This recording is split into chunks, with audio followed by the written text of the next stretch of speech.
This is a free podcast from the BBC. For more information, you can go to our website, bbc.co.uk/Radio 2. Well, Terry, I expect that Captain Jack Marsh is relieved to be on dry land today. Well, hearties, hello. No. I'm a bit concerned, actually. The new tug is probably halfway to France by now. What a day to be at sea, eh? Oh, you'll be having a bit of trouble with your winches and sheets. Not to mention your spinnaker. Wenches? Batten down the hatches. That's what we need to do. Are we keeping you up? Yes, you are. It's nice, isn't it? You're in the middle of what you hope is a sparkling conversation to keep the listeners on their toes. Yeah. Meanwhile, opposite you, a Titian-haired beauty is yawning. As long as that's all she does. Look, Fops the Sailmakers. To John... Look, are you signing your cheques, John St. Peregrine Marsh, now? Great news. Work on the mast and sail to be added to your luxury yacht has now been completed. Oh, good. You'll be loaning it to Prince Charles next. Please join us on Monday, the 10th of March, for the initial sea trials off Portland Bill. Yes. We'll allow you to tack gently into the expected light breeze and then ride the gentle sweet swell, back into the harbour. As you know, you not to be the world's best sailor, bring your own bucket. It's just the one accident, that's all. And the stains have now been removed. It's okay. Boggy is the man for me. Don't speak so loud. You'll wake both of us up. Boggy is the man for me. He gets me from my bed. Would that I could wake the listeners up. With all the news to pass the day, while sitting in my shed. This is Mad Mary, who lives in Spain. It's probably snowing. He's certainly a gorgeous bloke. A really lovely fella. Just a shame his hair's gone white and his skin is tinted yellow. You have my hopes raised there from him. Because Mary is, she's a very lovely lady. But that's the spume and the spray, isn't it? That's the salt and that's giving you that gnarled look. No. Despite the fearsome words of doom and predictions of the end, the tales of mass destruction that these fiery clouds will send, young Terry got his moped out and battled through the storms. Young Oily Lynn selected LOW and drove here blaring horns, and Captain Boggy cast off ropes and sailed the mighty foam. With a bit of luck, the doughty three will one day get back home. But yes, well, Horatio Q. Birdbath, we're optimistic, but we're pale but determined. That's the way you find us. If we get stuck here, we could just have a team bonding exercise. Oh, not another one. No, we'll try. Oh, come on. There's love in this room. There's love in this room. Group hug. No. Get off. Ooh. And here, Boggy Shafto's gone to sea. Buxom wenches on his knee. He'll be home in time for tea. Good old Boggy Shafto. I may not, depends how it turns out. We've been expecting it for years, and the day it finally happened, the show spiraled into blatant filth and buffoonery. This is from the controller. It did that a long time ago. It only seemed to happen when that nautical type is about, egged on by the traffic wench. Yes. Yeah, how true that is. Absolutely. How true. Normally this programme is anyone at on. a very high level, reaches a high level, and senior people listen with what can only be described as indications of pleasure. When was that? And listen, Lynn, you're to be congratulated. You've done very well considering you. the very pathetic education you said you had. Yes, I did have a pathetic education. Education? Tracy paper. Yeah. Right. Now, Lynn the Welsh dragon lived by the sea and frolicked in the autumn mist in a land called Splot, you see.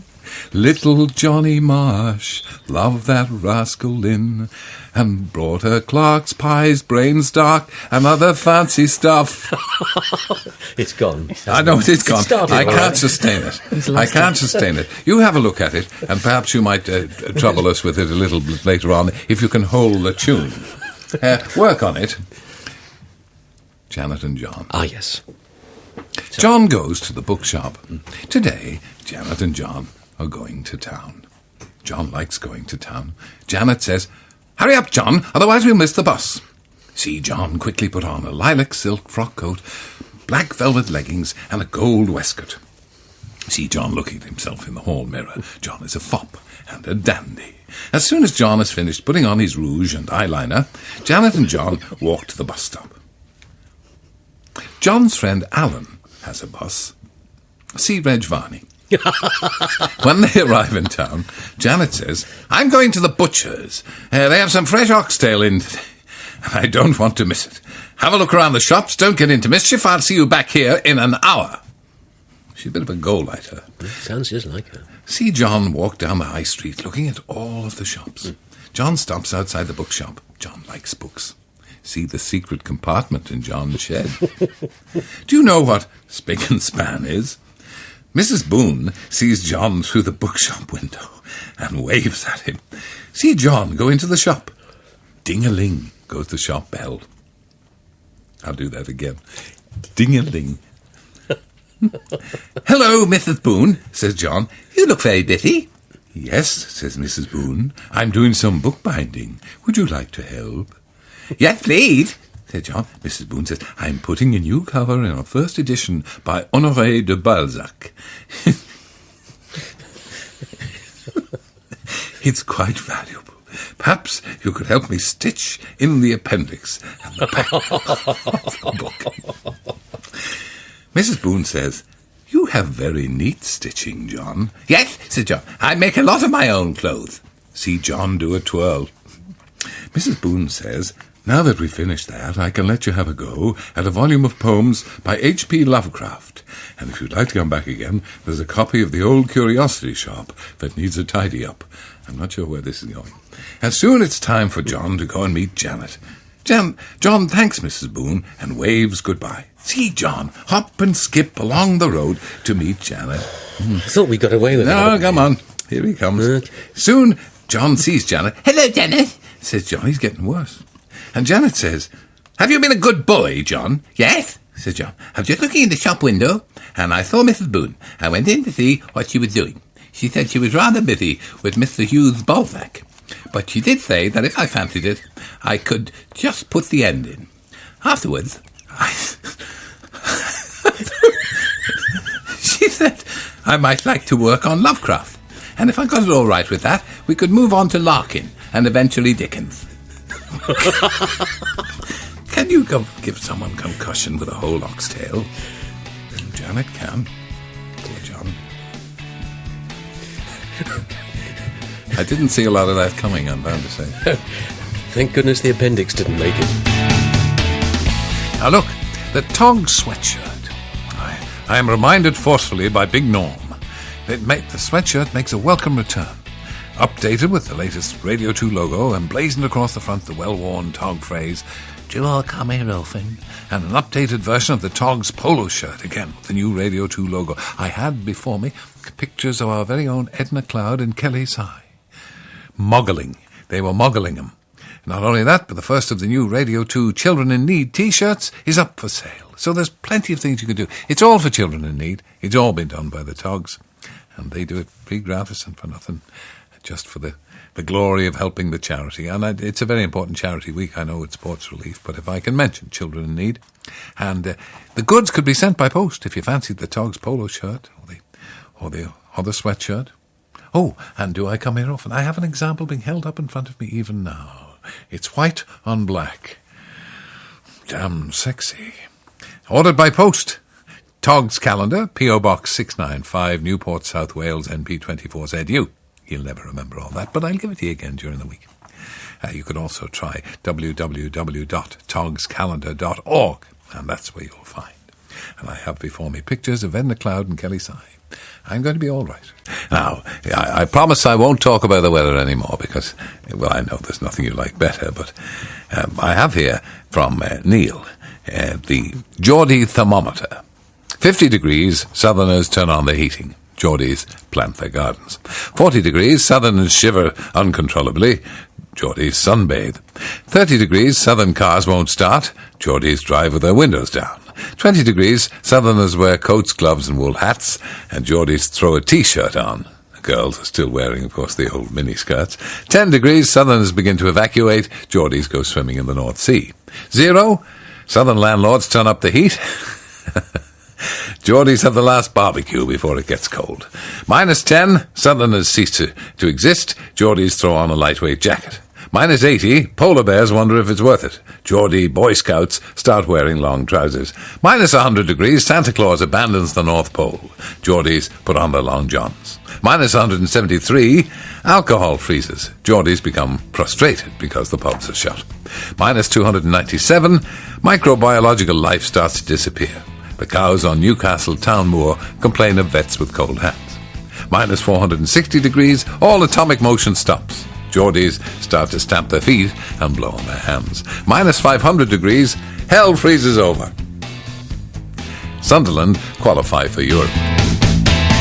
You're listening to the Wake Up to Wogan podcast from BBC Radio 2. Owen Fault says, as I live in Dubai and work during the day, that's an unusual thing to do, I have to subsist on your weekly podcast, going out of the title of The Best Bits. Yes, well, of course, the BBC lies. There's no point pretending otherwise. And the podcast, of course, readily available, of the best bits of this programme. It's mercifully brief. It's about 35 minutes, and, you know, a whole year in 35 minutes. Anyway, Sue Dunham, as a tig, I find it hugely unfair on the grounds of my age. I don't qualify to be a tog. I'm sorry, clear off, you young limb. Anyway, well, yes, as a tig, I'm in tune with current fads. Are you? Cutting edge, are you, Sue? I know nothing. What's a podcast? Well, that's the way the BBC treat it anyway. While online the other day, I noticed a function down the side of my homepage, Groups. Clicking on this, popular groups, Facebook community, we love cuddly bunny rabbits and stuff like that. A mere taster of what Facebook has to offer, however. Terry Wogan for King, 11 members. Sir Terry Wogan for Prime Minister, Noel Edmonds for Deputy, 9 members. That's disappointing. That is disappointing. I would have thought that was a winning combination. I wish Terry Wogan was my granddad. That's 206 members. And that's not all that encouraging either, is it? I want to stuff a blancmange down Terry Wogan's white fronts. Who says I've got white fronts? Who says I wear anything? 14 members for that. Terry Wogan, wouldn't you? 56 members. Wouldn't you what? Don't start. In the pièce de resistance, I want Terry to pop my cherry. There's 30 members for that. And my hat. If only I was a younger man. I tell you what, I'd do some damage around here. Says Matt, when I was a lad, I got a lift to school from my mate's dad. We didn't have a car when I was a young fella. I could never understand why my mate's dad always had you on the radio, and I thought he should be listening to something that didn't seem to drain the life out of you. Isn't that wonderful? Isn't that wonderful to think that I'm draining the very essence, from even as we speak, from young people's minds? Never mind, there wasn't much there in the first place. Why is it that 20 years later, my radio show of choice is you? What happened in the intervening years? I don't know. Mine have passed by as an idle wind. I can only tell you that if it's any consolation. Matt, and Debbie says it's official. I'm turning into me mother. I'm 34. I'm afraid you're no good to me, Debbie. Too old. I have 2 children and listen to Radio 2 every day. We wake up, listen to you while having breakfast on the way to school. I make my daughter and 2 friends listen to you. This is the secret of this programme's failure, is that whole generations have grown up being forced to listen to it, and then they grow with a deep and abiding hatred of everything I stand for. I also watched MasterChef and agreed with everything you and your other listeners said. I am old before my time. Oh, no, you're not, Debbie. You're no chicken. Now, this morning, Dave Ellis, Melbourne, former resident of Huddersfield, hills above Huddersfield. This morning, between 7 and 8 Melbourne time, we listened to your delayed show while my teenage children got ready for school. Do they go to school in Australia? I don't think they have to. Yes, you've got to watch yourself on the dunny. And we sorted out, it's the old spider comes up, you know, and sorted out breakfast. This was always my idea of how breakfast would be taken, and particularly because of the weather, I was transported back to when we lived in Huddersfield before emigrating 7 years ago. This will now become standard in our home. Oh, isn't that good? Just to make it, well, there you are. Just to make it more real for me, good the Welsh Sheila. You see, he's slipped into the bad ways already, hasn't he? He probably says words like bonzer and mate. Who does the traffic and the weather? Could you put in a few Melbourne reports? Could you? Can you find out? What have we got in Melbourne? It's hot and traffic is backing up to the Yarra Bend on the Eastern Freeway. Yeah, very Would good. that, I could also say traffic slow due to sun glare on the Westgate Bridge. Yeah, well, sun glare. We'd sun glare on the M4 this morning. Dave Ellis of Melbourne. So there. You needn't Oh, look- sorry, I was sounding a bit like Cary Grant then, wasn't I? Sorry. I didn't know he was Australian. Oh, I sound more like Cary Grant. The voice coach. Chufford Andrews said, "Did I hear Lynn mention my old oppo, Ray Thinterchange, yesterday?" Oh, yeah, Ray Thinterchange. Yeah, he had, as you might anticipate, a wonderful act. He billed himself as a one-man brass band, but with a twist. Twist was, he didn't play the instruments, he juggled them. 4 arms like otters on steroids. Sinewy and hairy, which, by a strange coincidence, was the name of his support act. They were contortionist barbers. He used to cut each other's hair while bent over backwards. I'm not entirely convinced it was a genuine act. I think it was just something they liked to do. And an enterprising agent got in there for 10%. Explains a lot of the stuff you see on stage. You could make an act out of that. Thank you, Chopper. Oh, if you could only see what I'd see from where I'm sitting. Well, I can actually see a considerable amount of rooftops and a big building and a couple of television aerials and also an air conditioning unit. The view's good. What's all this about a drinking, smoking, driving budgie? Shouldn't someone tell the RSPB? We can't have cruelty to our feather friends. Hugh Fernley, what's his name, wouldn't like it. No, he doesn't like anything about birds, unless you pay a fortune for him. He's not big on the cheap chicken. And Rachel Martin says, I just thought you might like to know, I took my Cub Scout pack to a free-range chicken farm. Excellent. Was Hugh there? And when the farmer was asked if the chickens listened to music, he replied, they listen to radio too, especially you. That's when they're laying the best. You see, it's not for nothing I lay an egg here every morning. I hope I haven't put people off the fried eggs this morning. Sunny side up, that's the only way. A fascinating insight, and thank you for bringing us up to date on this, a fascinating insight in the battle of the sexes last night. I must have had a subsequent engagement. Sports Relief, and I hope you're going to support Sports Relief. They do tremendous work, and it's a good week for them. Sports Relief did The Apprentice, boys versus girls. What a great idea that must have seemed on paper. In the time-honoured fashion, the task was set. The teams picked a leader. The girls breezed their way through this, picking the supremo of the Anne Summers chain, while the boys gave the poison chalice to Hardeep Singh Kohli. Fine. And within an hour, he'd thrown in the towel because he got a bit sensitive to a rather caustic remark from former rent-a-gob and editor of The Sun, Kelvin Mackenzie. Next up, was MP Lemsip Toothpick, who scarcely fared better and presided over an ill-disciplined rabble. I must say, I'm sorry I missed it now.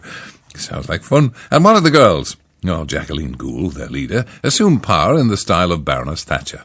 I want to do the whole thing herself, paying no regard whatsoever to any suggestions put forward by her teammates. Kirsty Allsop almost decked her, as an idea after idea fell on deaf ears. The girls won in the end, and Strallen will pick a loser from the boys to fire on Friday night.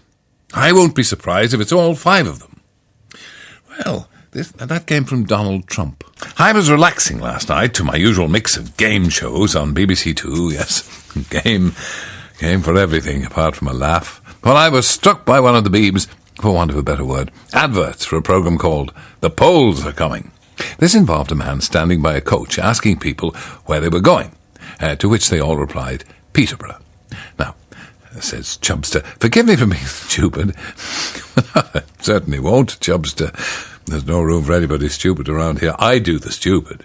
But generally, if you stand by a coach and ask people waiting to get on it where they're going, do you not think they'd all be going to the same place? And while watching Crufts, which I think many of us did, the giant Schnauzer won in the end, which is always good to hear. I like the Wheaton Terrier myself, but what do I know? While watching Cruft yesterday, presented by Claire Balding, yes, a decent woman, said Pauline of Grady Yarmouth, I thought she seemed lost without her usual sidekick. I thought she was missing something, I must say. As she sat talking to Ben Fogel, I half expected Willie Carson to pop up from behind the sofa,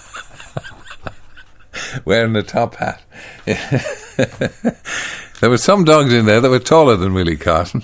A dog is truly a man's best friend, of course, says Yankee Doodle. If you don't believe it, try this experiment. Put your dog and your wife in the boot of the car for an hour. Now, when you open the boot, see which one is really happy to see you. I'm considering complaining to those in charge about that greengrocer who declares cooking doesn't get any tougher. Well, he's not shouting it now, and I don't think we're not relieved.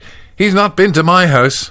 I've devised an additional round to test those would-be chefs to the limit. Prepare a meal for 3 children aged 2, 5 and 7. Oh, yeah. Easy. Child 1 only eats pasta and vegetables. Child 2 only eats meat and potatoes and carrots, if accompanied by financial incentives. Child 3 eats some of what you cooked, but tells you it's disgusting as soon as you put it on the table, and throws half the meal on the floor. 2. Throughout the cooking time, Child 3 will cling to your left leg and whinge in a high-pitched monotone. As you start to cook your meal, you realise that your husband has taken the milk that you bought for the white sauce to work, finished the margarine, and hidden the bottle of gin. Halfway through the cooking, a small war will break out over a choice of TV channel. You'll be presented with long division that needs to be done by the 5-year-old, and the 7-year-old declares a model of the Eiffel Tower needs to be taken to school the next morning. And the Pym seems to be missing as well. And as the cooking time is approaching an end, and the carefully prepared dish plate of food is about to be removed from the oven, a cry of, "I'm finished!" comes from the bathroom. You finally plate up and turn off the TV and sit the 3 children at the table. You now need to bribe the children to eat the meal with the promise of an amazing pudding that you haven't yet prepared. Now, cooking doesn't get any tougher than that. There's a wonderful thing with Apologies to Edward Lear by Stan Deliver. It's called The Wogan and the Splotty Tot. Oh.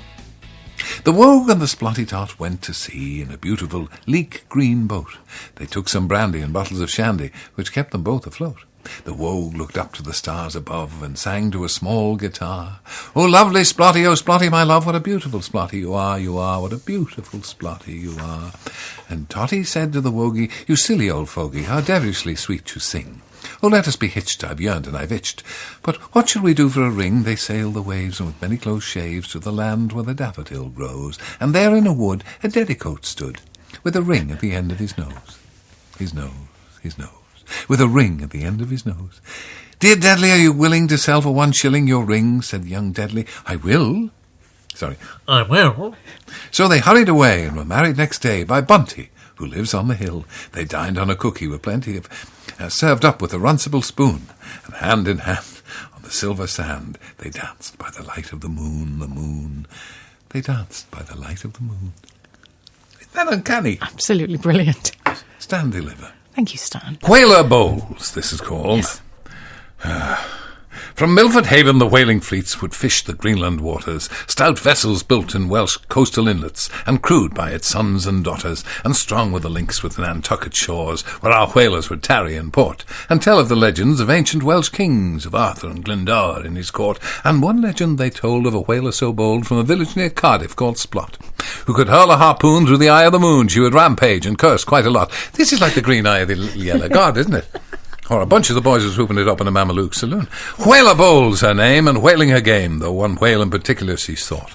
The great white whale with the great thrashing tail would keep her sailing until it was caught.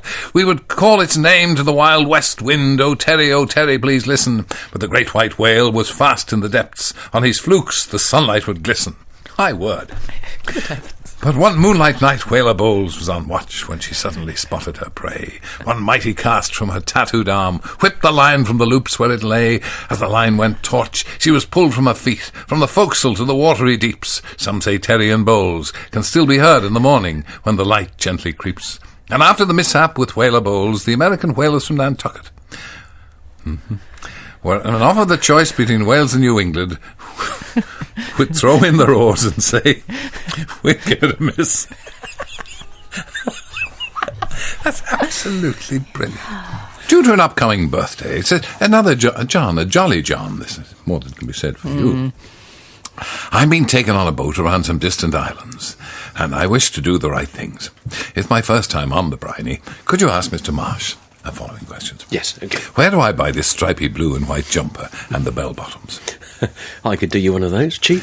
Do they have creases at the front or the sides? Will a trouser press fit in that long kit bag thing? When walking up the gangway, do I salute the pointy end or the flat end? Or the funnel? You salute the captain, if you have any sense. I knew I was missing something. I haven't got a funnel on my boat. Do you get Janet to pipe you aboard? Isn't it funny how your brain sometimes goes into self-censorship mode? At what time do I get... Not often for you. No. That's a You know what I first. mean? That's a first. At what time do I get my tot of rum? Can I have a G&T? And can I explain about... Oh, no, you can't. Oh, So many questions. it's the old cabin So boy. few answers The cabin boy show. from our salty sea dog here. Yes, indeed. John Marsh, such a handsome-looking man. I bet he drives the ladies wild like no one else can, with that rough-bearded look and mellow-toned voice. Those dandy clothes make every girl's choice. What are you And how laughing? dashing he must... I'm sorry, why are you laughing? I think probably because you look like somebody about to sell the big issue. And no, I've got a copy, thank you. I don't have to sit here and take all this. Yes, you do. I come in here to keep Lock warm. those doors. Get something, get a sausage. Me- And I have to take all this abuse. No, you have to find the sausage. That's what you're doing. The ship John Marsh, Gordon Vineyard. What a funny place to keep a sausage. On the ship John Marsh, the weather was quite harsh. He shouted, "Come aboard, Terry, me old mucker." Oh, God, you go down below. We got the cooker on the go. We'll hoist the sail and have some tucker. And bouncing on the quay, a great pies swinging free, he spotted Lynn and thought, what terrific luck. Come and join us at sea, just Terry, you and me. It's a cruise to try and spot the eider duck. Whoa.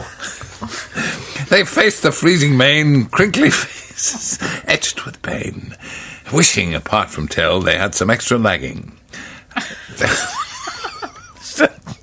Said John, how can we all keep hot? Ah, here's an innocent thought. Lynn could give us both a warming pie and some lava bread. Look, Tudor and Anita, the Bushes. Yeah, is it an offer? From exotic films of California. Been some while. It has. It's a long time since I updated you on our exploits. The wait's been worth it. We put the finishing touches to our latest production, best film ever, based on an all-girl pirate crew who sail the seas looking for treasure in the twin-hulled pirate schooner named the Double D. Treasure, the girls' search for treasure is very different. They're the lookout for men. Do you know, this could be a real movie. Our hero plays the part of cabin boy John Silver, pressed gang as a young lad. The Jolly Roger, the pirate ship. He's desperate to escape the clutches of the evil captain. One day he gets his chance. The crew, drunk from a surfeit of rum, leaps from the ship into a rowing boat, nearly crushing the rowlocks as he does, and rows off into the distance. Drifts for days, nearly at death's door, when the boat is spotted by the Double D, hauled on deck to the pleasure of the eager crew. As his strength returns over the next few days, John begins to enjoy being with his new captors, and the crew take it in turns to avail themselves of his services, and John learns a whole new set of meanings for some well-established nautical terms. The girls teach John the best way to handle a weapon. He's soon an expert with his cutlass, and becoming a hot shot with his cannon, mastering the rigging, splicing the odd main brace along the way.